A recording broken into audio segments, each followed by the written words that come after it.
The kids making it big in basketball, they play or practice basketball from sun up to sundown. I heard someone last winter say, oh, so-and-so in the NBA is so lazy. I said, I'll tell you what, there's no one in the NBA who's lazy. I mean, you just don't get there. How can you separate yourself from what everyone else is doing? Because if you're doing what everyone else is doing, well, then you're just like everybody else. If everybody else understands you and appreciates you, you're in big trouble. Because that means you're thinking like everybody else is thinking about stuff. It doesn't matter what your age is. And like, I'm 68 now. My two favorite quotes on age, by the way, are from the most uneducated human being you could find, Satchel Paige. And he had two great quotes. He's pitching great in big league baseball when he was 50-something years old.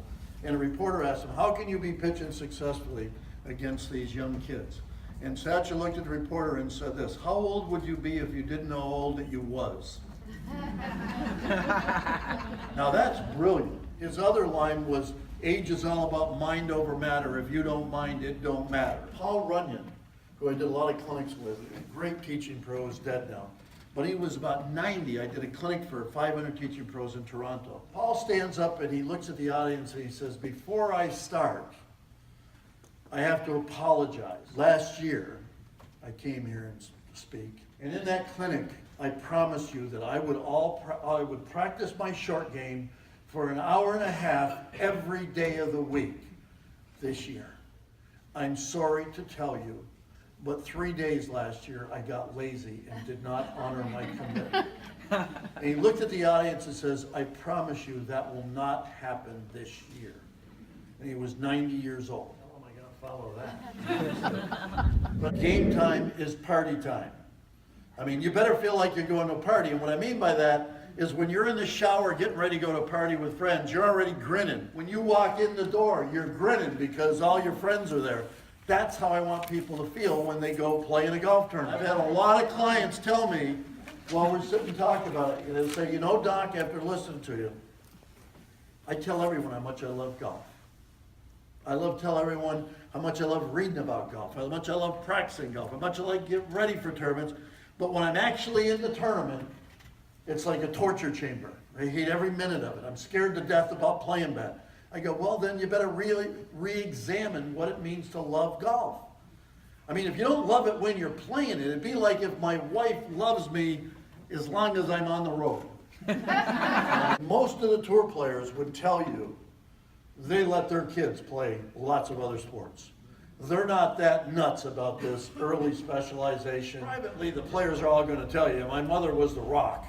I mean, we have a lot more issues with dads. Mike looked at me and said, well, my dad was a teaching pro, and he was very critical of my game, and I felt it really hurt me.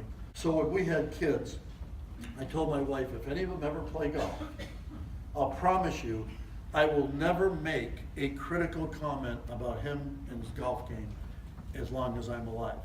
And he looked me in the face and said, I believe to this day, and the kid was probably 19 at the time, he said, to this day, I have never made a critical statement to my son about his golf.